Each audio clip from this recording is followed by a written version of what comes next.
Will had always believed that clarity arrived naturally with time, that if he worked hard enough and stayed loyal long enough, the shape of his future would eventually reveal itself without force. Yet standing at the center of competing expectations, he felt instead as though time had begun to close in on him, compressing possibility rather than expanding it. The pressure did not come from a single source but from all directions at once, each tug carrying emotional weight, history, and consequence. Katie's vision for a reborn Logan fashion house, the steady authority of Forrester creations, the quiet tension in his relationship with Elektra, and the ghosts of unresolved loyalties all collided inside him, creating a sense of paralysis that felt both professional and deeply personal. He was no longer merely choosing between jobs or ambitions. He was choosing between identities, between versions of himself that could not coexist forever. Katie's request, though framed with optimism and trust, landed on Will like an unspoken ultimatum. Logan Fashions was not simply a business venture. It was a reclamation of legacy, an assertion that the Logan name still had something bold and relevant to say in an industry increasingly driven by image over integrity. Katie spoke of beginnings with a brightness that felt contagious, describing a house built on independence, innovation, and emotional authenticity. She made it clear that Will was not just welcome but essential, that his involvement would anchor the company in credibility and continuity. Yet beneath that excitement, Will sensed the enormity of what she was asking. To help build Logan Fashions meant stepping away from the institution that had shaped him, the halls of Forrester Creations where his instincts had been sharpened and his confidence forged. It meant abandoning familiarity for uncertainty, loyalty for reinvention, and comfort for risk. Katie's faith in him was genuine, but it carried an expectation that he feared he might not be able to fulfill without losing something vital in the process. Forrester Creations, by contrast, did not plead or persuade, it simply assumed his presence. Ridge and Steffi placed their trust in him with the quiet authority of those who believed that loyalty was already settled. They gave him responsibility not as a test but as a confirmation, assigning him projects that shaped the future of the brand and treating him as someone whose voice mattered in rooms where decisions carried lasting consequences. That trust was intoxicating in its own way, grounding him in a sense of belonging that felt earned rather than requested. At Forrester, Will did not have to prove himself anew, his value was already established. Yet that very certainty began to feel like a trap. Staying meant safety, but it also meant stagnation. The possibility that he would spend his life refining someone else's vision rather than discovering his own. The pressure to remain loyal grew heavier with every endorsement of his importance, until loyalty itself began to feel like a burden rather than a virtue. As these professional tensions mounted, his personal life offered no refuge. Elektra's frustration over his continued involvement with Dylan added another layer of strain, one that cut closer to the heart than any boardroom conflict. She did not question his kindness or his sense of responsibility, but she questioned the cost. Each time Will prioritized helping Dylan navigate his own chaos, Elektra felt herself slipping further down his list of priorities, a realization that bred resentment she struggled to hide. Her discomfort was not rooted in jealousy alone but in exhaustion, in the fear that Will's instinct to rescue others would always eclipse his ability to fully commit to the life they were trying to build together. Will understood her concerns intellectually, yet emotionally he felt torn between guilt and defiance. Dylan represented unfinished business, a reminder of promises made when loyalty was uncomplicated and choices less consequential. Letting go of that responsibility felt like a betrayal of his own values. Yet holding on risked eroding the very relationship he hoped would anchor him through this period of uncertainty. Caught between expectation and affection, Will found himself reaching out for guidance, seeking clarity from those who had navigated similar crossroads. Bill's perspective was pragmatic, shaped by years of ambition sharpened into instinct. He spoke of opportunity as something that demanded decisiveness, warning that hesitation could cost more than any wrong choice. To Bill, the future belonged to those willing to claim it without apology, to choose power over sentiment and growth over comfort. Brooke, however, offered a different lens, one colored by experience with both triumph and regret. She urged Will to listen to the quiet truths beneath the noise, to recognize that success devoid of emotional alignment often came at a price too high to ignore. Her counsel did not provide answers so much as permission to choose fulfillment over expectation, authenticity over obligation. Their opposing views mirrored the conflict within Will himself, leaving him no closer to resolution but more aware of the stakes involved. The return of RJ only intensified the instability of his emotional landscape. RJ's presence brought with it a sense of nostalgia and unpredictability, stirring memories of shared history and unspoken possibilities. Their interactions were charged not with overt tension but with subtle shifts in energy. Glances that lingered a moment too long. Conversations that hinted at unresolved connections. For Will, RJ's return complicated his already fragile emotional equilibrium, forcing him to confront questions he had long avoided. Was his attachment to Electra rooted in genuine partnership? Or was it sustained by habit and mutual expectation? Had he chosen stability over passion, loyalty over honesty? The answers were not immediately clear, but the questions themselves refused to be silenced, echoing louder with each unexpected encounter. As the weight of these intersecting pressures grew, Will's internal struggle reached a breaking point. He began to recognize that his indecision was not a neutral state but a choice in itself. One that risked disappointing everyone while fulfilling no one, least of all himself.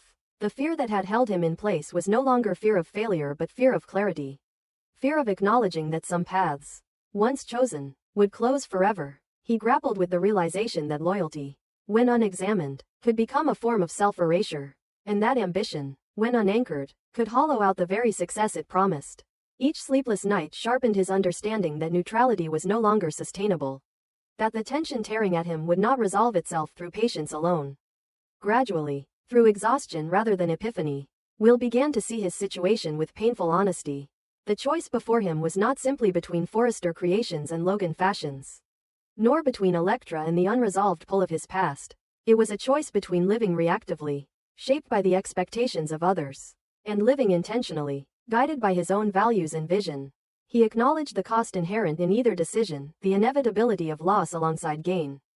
What mattered, he realized, was not avoiding pain but choosing the kind of pain that led to growth rather than regret. In confronting this truth, Will found a sense of resolve that had eluded him for months. He understood that his future could not be built on compromise alone. That clarity required courage and acceptance of consequence. Whether he chose to stay within the structured power of Forrester Creations or step into the uncertain promise of Logan Fashions. Whether he reaffirmed his commitment to Electra or faced the implications of unresolved emotions. The decision had to be his. For the first time, the fear that had paralyzed him began to transform into determination. He would choose a path not because it was expected, nor because it was safe, but because it aligned with the person he was becoming. In that moment of reckoning, Will recognized that adulthood was not defined by certainty but by accountability. To decide was to claim ownership of both success and failure. To accept that fulfillment required risk and that loyalty, when chosen freely, carried deeper meaning. As he stood on the threshold of change, the noise of competing voices finally receded, replaced by a quiet but unwavering sense of direction. The future remained uncertain, but it was no longer undefined.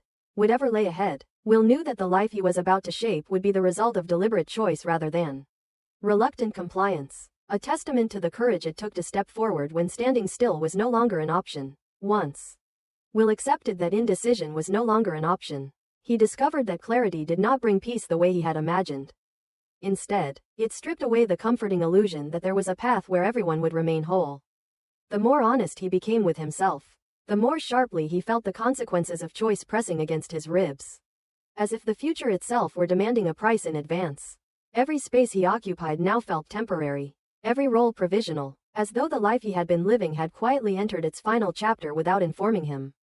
Even the familiar rhythms of his days began to feel foreign, tainted by the awareness that he was already, in some essential way, in the process of leaving. At Forrester Creations, the weight of expectation intensified rather than eased.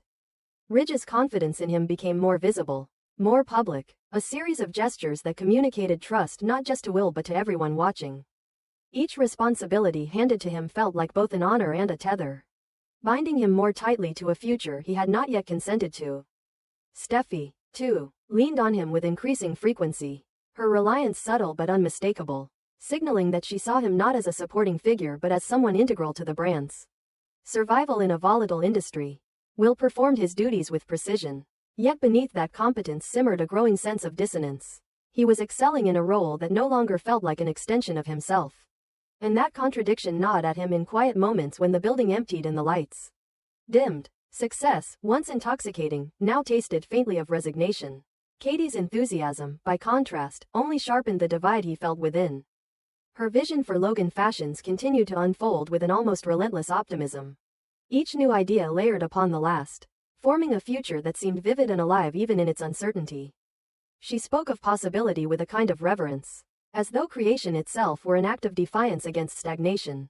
In her presence, Will felt the pull of something raw and untested, a reminder that ambition did not have to be synonymous with compromise. Yet the closer that vision came to reality, the more acutely he felt the risk involved. Logan Fashions was not just a professional gamble, it was a statement, a declaration that he was willing to step out of inherited shadows and accept the consequences of standing on his own. The idea thrilled him and terrified him in equal measure. Because failure there would be his alone, unsoftened by legacy or institutional protection. As his professional world demanded resolution, his personal life began to fracture under the strain of his silence. Elektra sensed the shift long before he articulated it, her unease manifesting in moments of distance that neither of them could fully explain. She watched him drift inward, preoccupied by thoughts he no longer shared, and interpreted that withdrawal as a verdict rather than a process.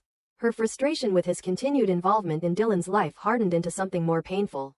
The suspicion that Will's capacity for loyalty was finite, and that she was being asked to compete with ghosts. Each unspoken resentment accumulated like sediment, altering the foundation of their relationship in ways neither of them could easily repair.